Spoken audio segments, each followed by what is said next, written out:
Assalamualaikum warahmatullahi wabarakatuh. Untuk kali ini saya akan menjelaskan tentang bagaimana cara untuk perawatan LVMDP atau singkatan dari Low Voltage Main Distribution Panel atau kita singkat sebagai LVMDP. Jadi, LVMDP ini adalah sebuah perangkat, ya, utamanya adalah panel yang biasanya terletak setelah trafo daya step down, misalnya diturunkan dari 20 kV ke 400 volt, kemudian setelah diturunkan ke tegangan 400 volt, itu nanti masuk ke rangkaian atau panel yang kita namakan dengan panel utama tegangan rendah atau LVMDP, Low Voltage Main Distribution Panel. Dari panel ini nanti akan didistribusikan langsung ke pengguna ya, penggunanya di masing-masing panel yang kita namakan dengan panel Low Voltage Sub Distribution Panel atau LVSDP. Begitu. Jadi Low Voltage Main Distribution Panel adalah sebuah pusat pendistribusian power tenaga listrik sebelum disalurkan ke pengguna. Apakah itu di perkantoran, hotel, apartemen, maupun pabrik, semua menggunakan LVMDP ya. Panel ini biasanya ditempatkan tepat di keluaran sumber atau di setelah keluaran trafo step down. Baik itu power listrik berasal dari trafo PLN maupun dari genset. Jadi dari genset pun bisa masuk ke LVMDP, dari setelah trafo PLN pun dia bisa masuk ke LVMDP. Kemudian dalam bahasa Indonesia, LVMDP ini lebih dikenal dengan nama PUTR atau panel utama tegangan rendah.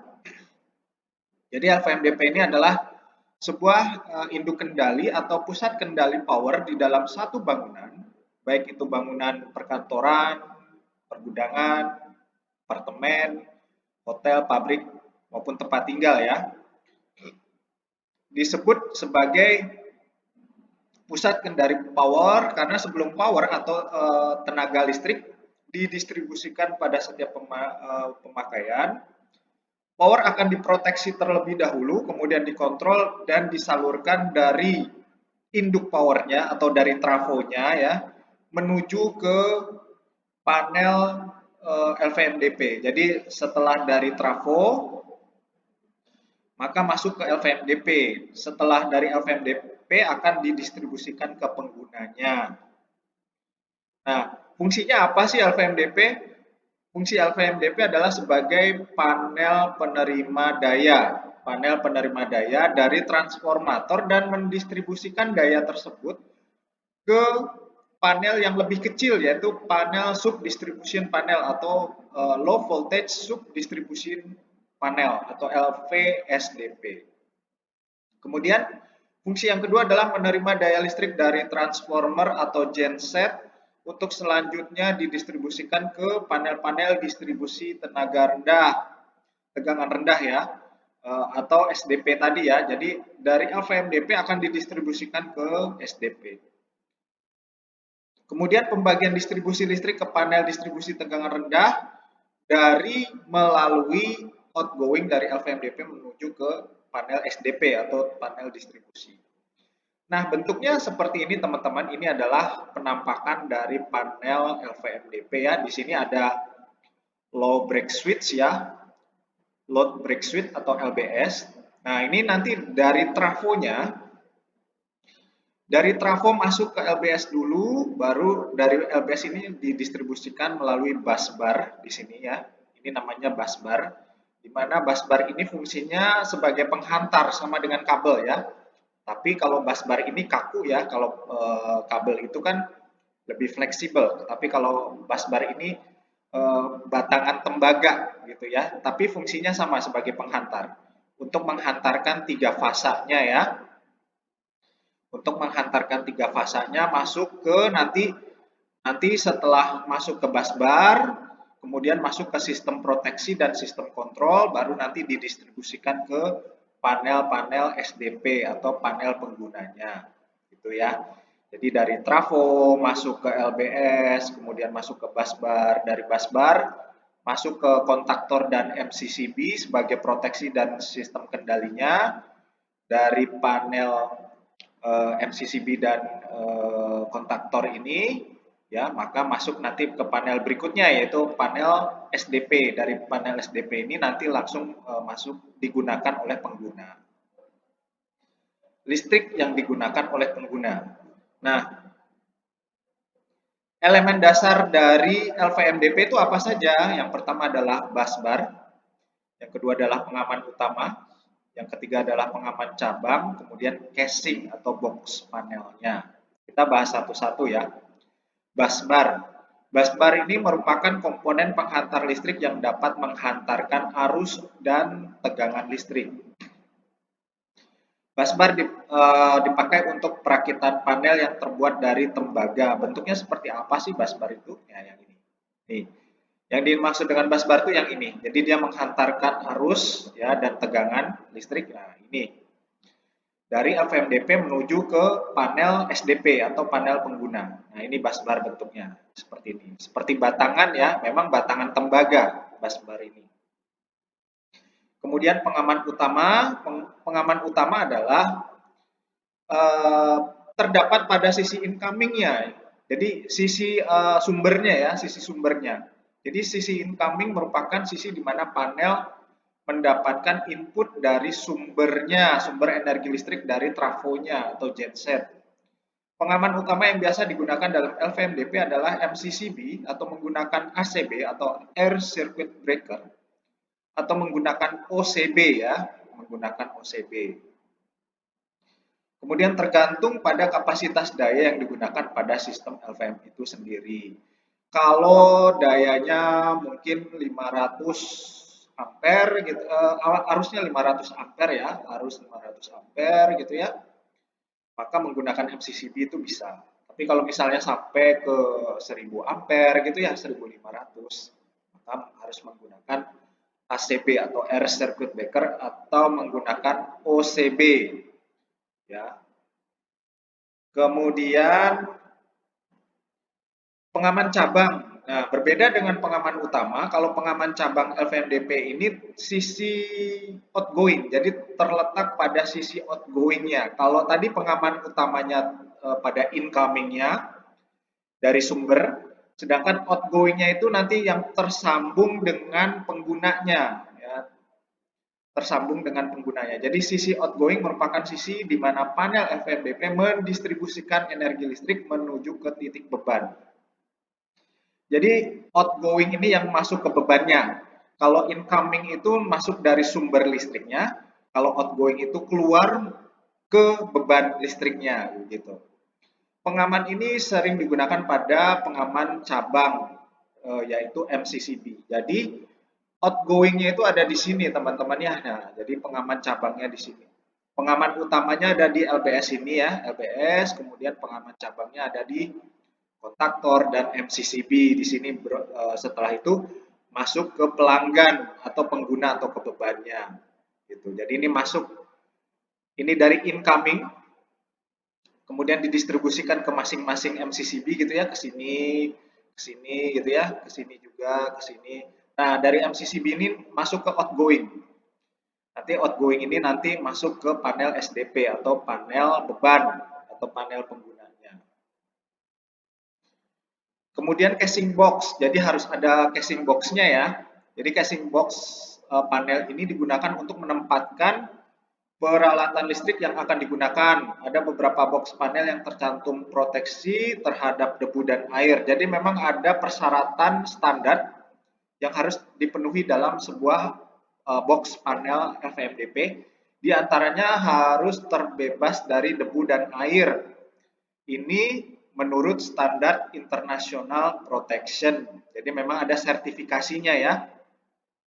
Jadi kalau misalnya rekan-rekan mau merancang sebuah LVMDP, maka box panel yang dipilih adalah box panel yang menurut standar international protection. Salah satunya adalah panel box ini harus terbebas dari debu dan air. Kemudian bagaimana perawatannya, rekan-rekan ya?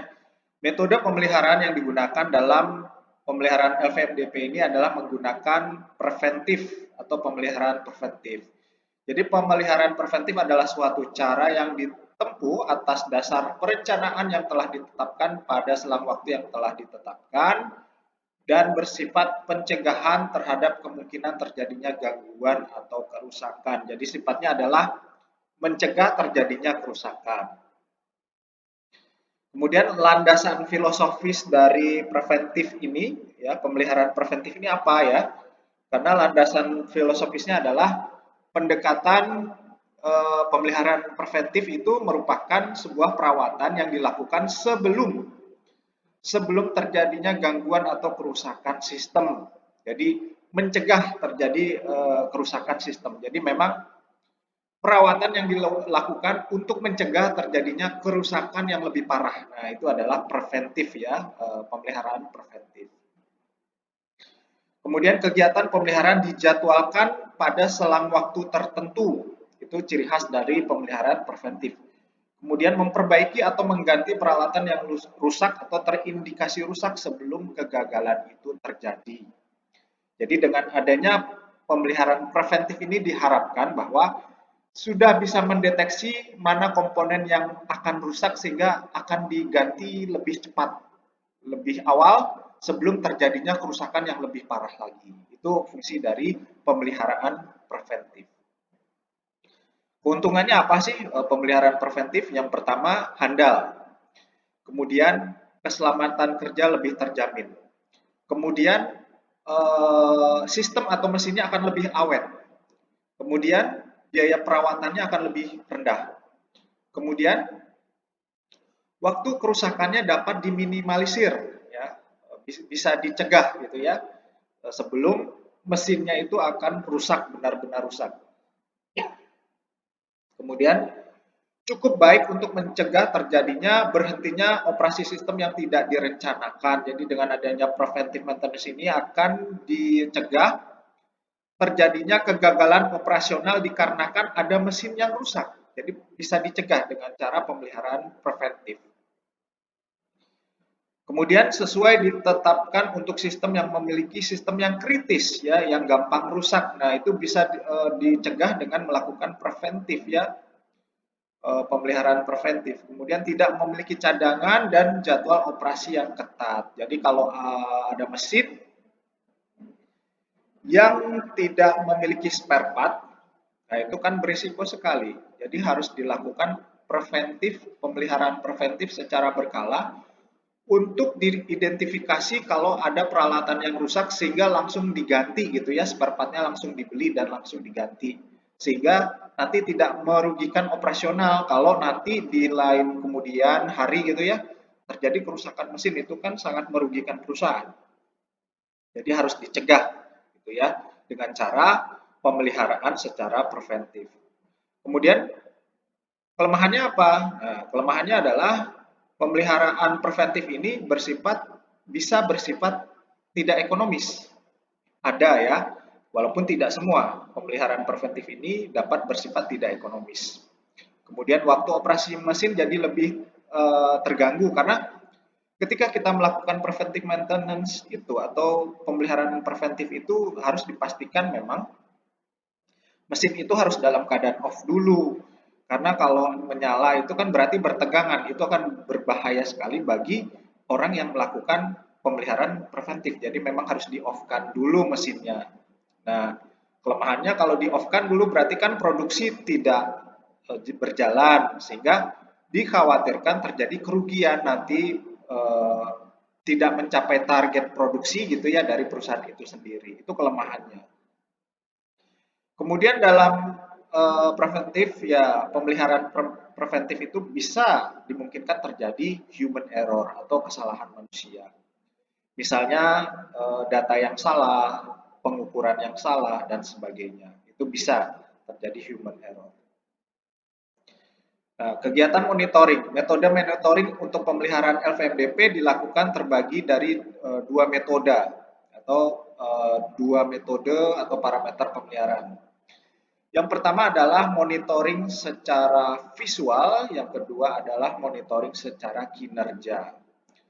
Kalau yang visual adalah metode pemeliharaan preventif itu dilakukan dengan cara visual. Jadi yang kita lihat ya, yang kita lihat biasanya maksudnya itu yang kita lihat dari alat ukurnya atau dari keadaannya. Misalnya kabelnya berasap, berarti kan kelihatan ada asapnya. Kalau ada asapnya kan berarti ada sesuatu yang salah gitu ya pada instalasinya. Kalau keluar asap itu bisa jadi ada beban berlebih, overload, atau terjadi korsleting listrik. Nah, itu bisa kita lihat dari visual ya. Contoh visual itu misalnya dari pembacaan ampere meternya normal atau tidak, pembacaan voltmeternya normal atau tidak, kemudian kondisi busbarnya masih layak apa tidak, bautnya kendor atau tidak di busbarnya, kemudian kondisi pengaman utamanya atau misalnya MCCB-nya ya atau ACB-nya masih layak atau tidak, kemudian kondisi pengaman cabangnya MCCB-nya masih layak atau tidak, kemudian casing box-nya itu kotor atau tidak. Nah, itu bisa dilihat secara visual ya. Kemudian parameter kinerja, kalau kinerja adalah metode pemeliharaan yang dilakukan untuk memonitoring kinerja sistem secara keseluruhan. Parameter kinerja ini biasanya lebih ke sisi teknis, jadi lebih ke teknisnya atau fungsi sistemnya. Contohnya adalah pengukuran arus kerja, pengukuran tegangan kerja, pengukuran suhu kerja, dan pengukuran tahanan isolasi. Jadi lebih ke pengukuran ya. Untuk monitoring kinerjanya adalah dari pengukuran. Misalnya pengukuran arus, apakah arusnya normal sama dengan nameplate ya, dicek gitu dengan pengukuran arus. Pengukuran tegangan, apakah terjadi drop tegangan? Ya, diukur dengan pengukuran tegangan. Apakah suhunya panas? Ya, diukur dengan alat ukur suhu ya. Kemudian apakah terjadi kegagalan isolasi? Maka diukur dengan alat ukur isolasi. Biasanya alat ukur yang digunakan adalah voltmeter, ampere meter atau tang ampere atau ampere clamp ya. Kemudian untuk suhu kita biasanya menggunakan alat ukur termometer. Kemudian untuk mengukur insulation meter atau tahanan isolasinya kita menggunakan mega ohm meter atau menggunakan Megger. Nah, untuk mengukur tegangan biasanya kita mengukur tegangan pasa ke pasa gitu ya, untuk mengecek apakah tegangan kerjanya normal atau tidak gitu, atau terjadi drop tegangan atau tidak. Biasanya kita ukur di bagian tegangan rendahnya, itu ada 3 fasanya ya. Misalnya saya ukur antara fasa R dengan S gitu ya, R dengan T gitu ya, kemudian S dengan T gitu. Harus terukur ya, harus terukur sama dengan nameplate yang ada di trafo ya. Kalau di trafo itu misalnya tegangan keluarannya adalah 400 volt, maka tegangan keluaran yang ada di AVMDP juga harus sama 400 volt. Nah, kemudian diukur ampernya atau arusnya. Jadi masing-masing fasanya itu fasa R, fasa S, fasa T harus diukur masing-masing arusnya. Apakah arusnya normal atau tidak? Yang lebih penting adalah arusnya itu seimbang atau tidak. Maksudnya seimbang itu kalau di fasa R ini terbaca arusnya adalah 10 ampere, maka di S dan T-nya juga harus sama 10 ampere.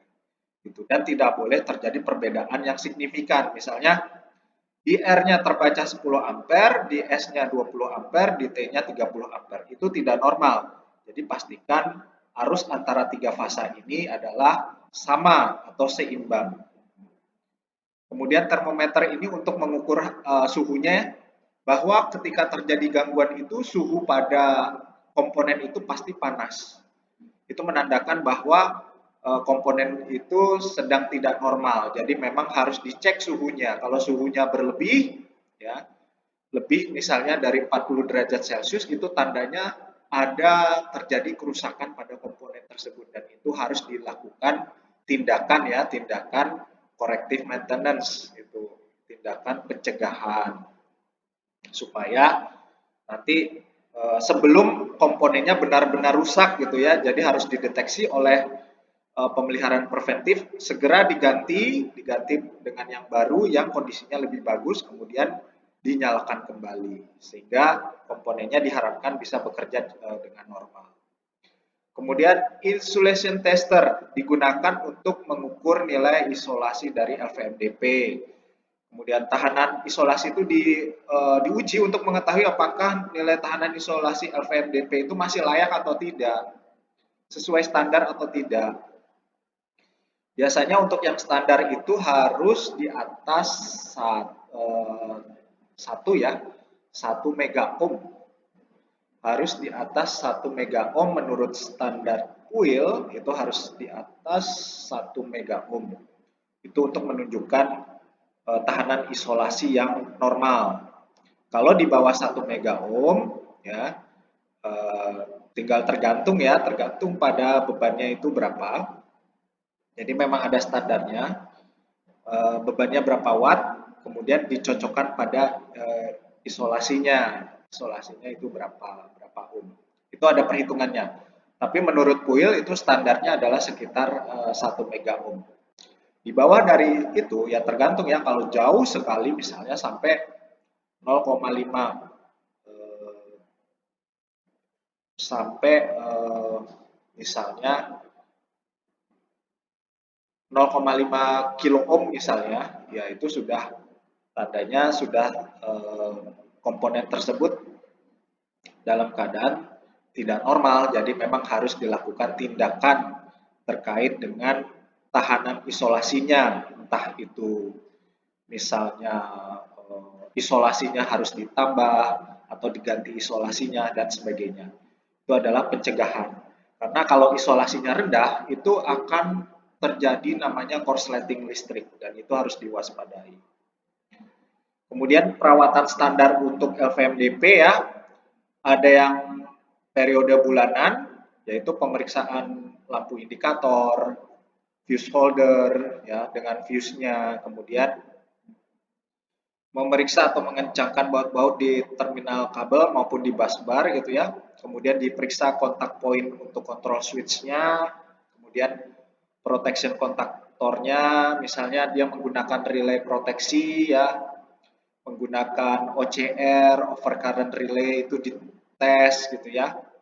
Safety protection system, push button dan sebagainya. Amati ya, ada yang masih bagus atau tidak. Yakinkan tidak ada sistem yang trip atau setting metering dan setting metering gauge. Jadi memang dicek untuk pengukurannya ya, pengukuran current trafonya sudah baik atau belum, ataupun potensial transformer untuk mengukur tegangan dan arusnya sudah sesuai atau belum gitu ya. Kalau belum maka lakukan kalibrasi. Kemudian bersihkan bagian dalam dan luar panelnya, kalau ada debu ya, debu, kotoran itu bersihkan. Ya, karena debu itu nanti kalau menempel di komponen akan menaikkan nilai tahanannya. Sehingga nanti ketika tahanannya naik ya, nanti arus yang mengalir pun nanti akan berkurang. Selain itu juga dengan debunya nempel di situ akan terjadi oksidasi, lembab dan akhirnya penghantar yang ada di panel itu akan terjadi karat atau berkarat. Nah, kalau misalnya semi tahunan atau tahunan itu memang harus dilakukan secara menyeluruh ya. Berarti untuk komponen LBS-nya harus dimatikan dulu. Jadi pastikan panel dalam keadaan off. LBS-nya dimatikan dulu, jadi tidak ada aliran arus yang ada di LVMDP-nya. Kemudian kencangkan baut-baut pada proteksi ACB, MCB, MCCB, busbar, bracket insulation, kabel join, terminal, dan sebagainya. Switch control ya, fuse holder, transformer, current transformer, kontaktor, sistem protection, switch button, indikator light semua. Kalau ada baut yang kendor, kencangkan. Kemudian bersihkan dari debu dan kelembapan.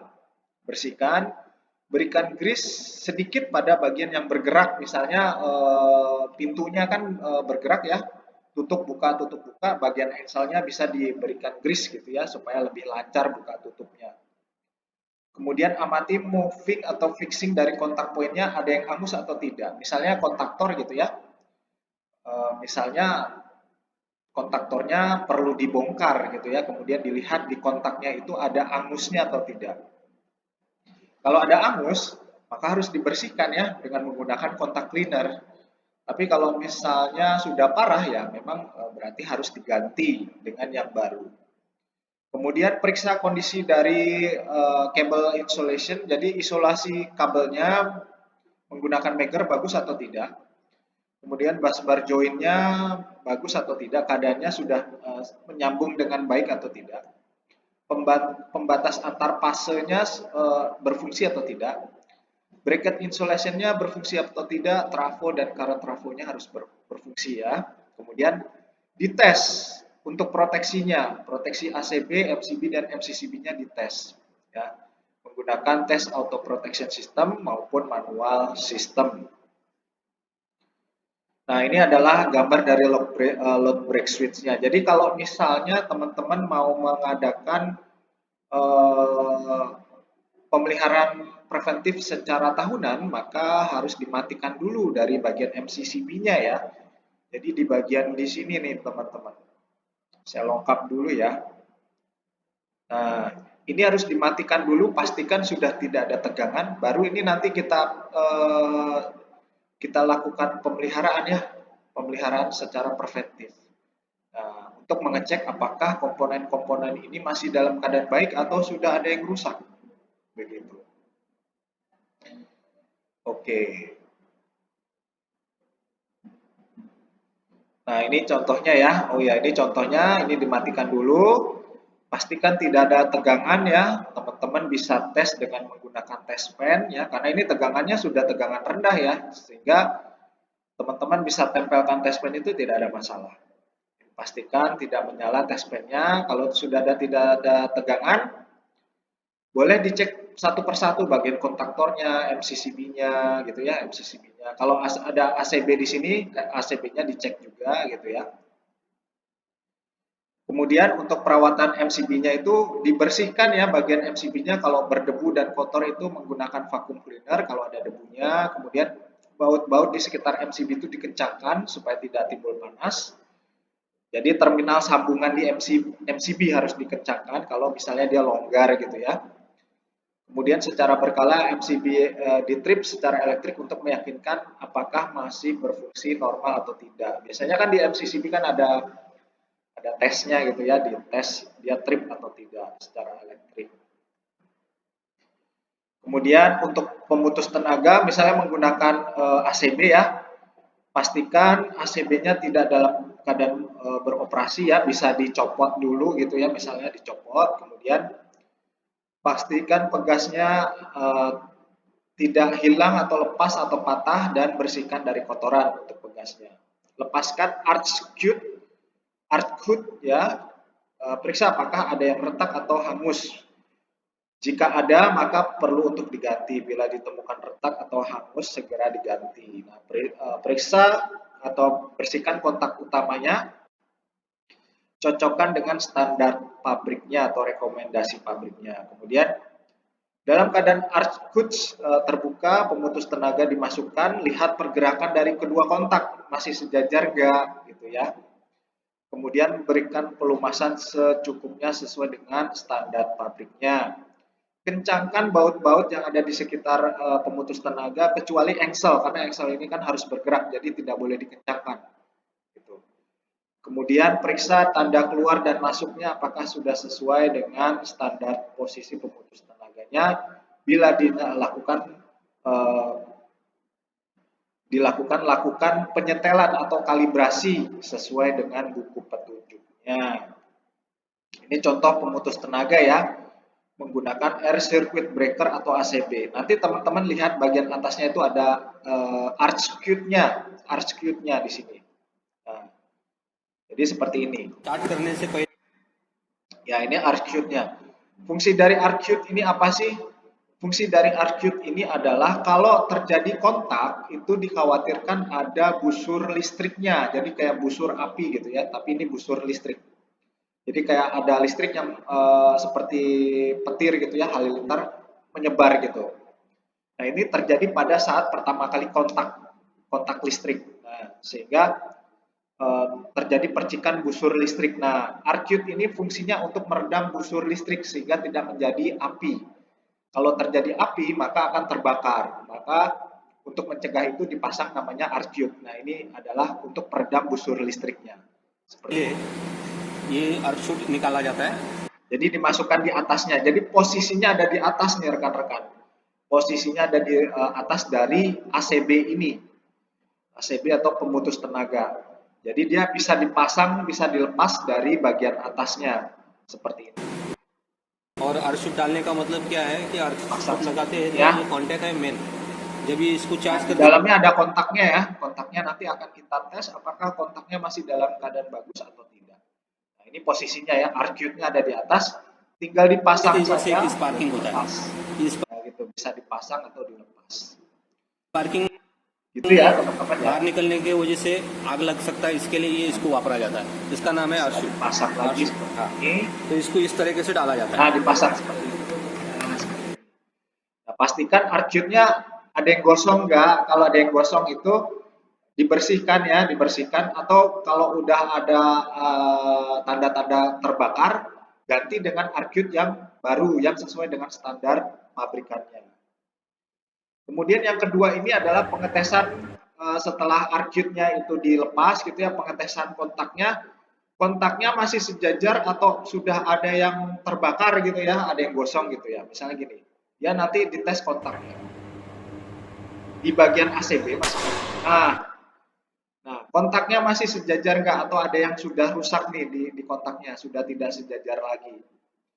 Kalau misalnya belum parah benar ya, cuman kotoran saja, gosong saja, dibersihkan saja menggunakan kontak cleaner itu sudah cukup. Tapi kalau gosong dan menyebabkan posisinya sudah tidak standar lagi antar kontaknya, ya perlu diganti untuk kontaknya dengan yang lebih baru, tentunya sesuai dengan standar atau rekomendasi dari pabrikannya. Begitu. Ini untuk pengujian kontak dari pemutus tenaga atau ACB-nya ya. Lihat di sini. Nah, jadi di sini kontaknya masih bersih atau ada yang gosong. Nah, kalau ada yang gosong atau hitam-hitam di sini harus dibersihkan. Dibersihkan dan pastikan posisinya masih sejajar antara dua kontaknya, posisinya harus sejajar. Nah, dalam melakukan pemeliharaan itu harus diperhatikan terkait dengan APD yang digunakan maupun K3-nya. Yang pertama adalah tangga metal atau tumpukan bangku sebagai tangga itu harus dihindarkan dalam melakukan kegiatan pemeliharaan untuk LVMDP. Jadi sesuatu yang berkaitan dengan metal itu harus dihindarkan untuk menghindari terjadinya hal-hal yang tidak diinginkan. Karena bagaimanapun juga adalah logam atau metal itu adalah penghantar yang baik untuk listrik. Nah, jadi dikhawatirkan dari penghantar tangga yang terbuat dari logam terkena percikan listrik dan itu bertegangan dan tegangannya itu nanti terkena dari orang yang sedang melakukan aktivitas pemeliharaan, itu akan berbahaya, pasti orang tersebut akan kesetrum. Itu yang dihindarkan. Kemudian harus menggunakan helm safety ya, helm keselamatan yang terbuat dari fiber atau terbuat dari plastik. Hindari menggunakan arloji yang terbuat dari logam, itu harus dihindari karena bagaimanapun juga logam adalah penghantar yang baik untuk listrik. Ya. Kemudian jika memungkinkan, tegangan pada sirkuit diputus dan diberi tanda sesuai dengan aturan yang jelas. Jadi MCCB-nya di-off-kan dulu, kemudian ditulis di situ sedang dalam perbaikan. Nah, seperti itu. Sehingga tidak sembarangan ya operator itu nyalain MCCB-nya. Khawatirnya akan menyebabkan sengatan listrik atau kesetrum bagi teknisinya yang sedang melakukan pemeliharaan. Kemudian perlu diperhatikan bagian elektrik busdaknya untuk beberapa perawatan, yaitu pemeriksaan sambungan busdak itu dengan menggunakan infrared tester, jadi menggunakan suhu, apakah busdaknya itu panas atau tidak. Kalau panas kan berarti indikasi terjadi gangguan, jadi harus dicek ya. Kencangkan baut-baut di sekitar basdaknya, ya. Kemudian periksa bracket-bracket dan dicek insulationnya atau tahanan isolasi dari basdaknya antar fasenya. Kemudian amati kontak-kontak poin pada panel pembagi agar tidak ada yang hangus. Ada yang hangus nggak di kontak-kontak di misalnya di kontaktor gitu ya, di kontaktor di bagian basdaknya atau di bagian LBS-nya. Kemudian bersihkan basdak ini dari debu. Ini contohnya ya, ini basdak nih. Ini jalur tegangan listrik semua ini, harusnya lewat sini semua. Untuk melakukan pemeliharaan preventif, teman-teman harus matiin dulu supaya nggak ada arus yang mengalir di basdaknya. Berbahaya sekali ini. Bisa jadi mengalir di sini adalah arus sebesar 1000 ampere misalnya. Harus di-off-kan dulu. Kemudian kalau ada arus sisa masukkan ke grounding, ya, arus sisanya. Kemudian baru setelah tidak ada arus atau tidak ada tegangan ya, bisa dicek kalau dia tegangan rendah bisa dicek menggunakan test pen apakah test pen-nya nyala atau tidak. Kalau test pen-nya sudah nyala berarti sudah tidak ada tegangan ya, berarti sudah aman. Dicek masing-masing bautnya masih ada yang kendor atau tidak. Kalau masih ada yang kendor, maka dikencangkan. Dikencangkan. Kalau ada bracketnya gitu ya, atau menggunakan bracket ya, atau menggunakan penyangga gitu ya, itu bracketnya harus dikencangkan juga kalau ada baut-bautnya. Kemudian dicek ada gosongnya enggak, ada terlintas, ada warna hitam atau tidak. Kemudian dicek suhunya di sekitar busbarnya ya, di sekitar busbar di sini.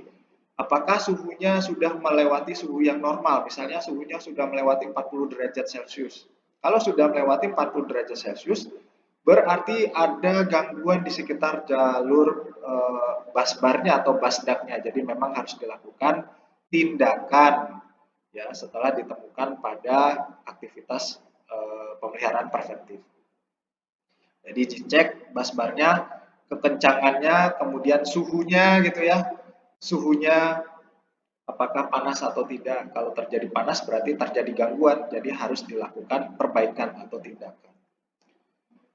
Itu mungkin dari saya terkait dengan bagaimana cara pemeliharaan terhadap panel LVM DP.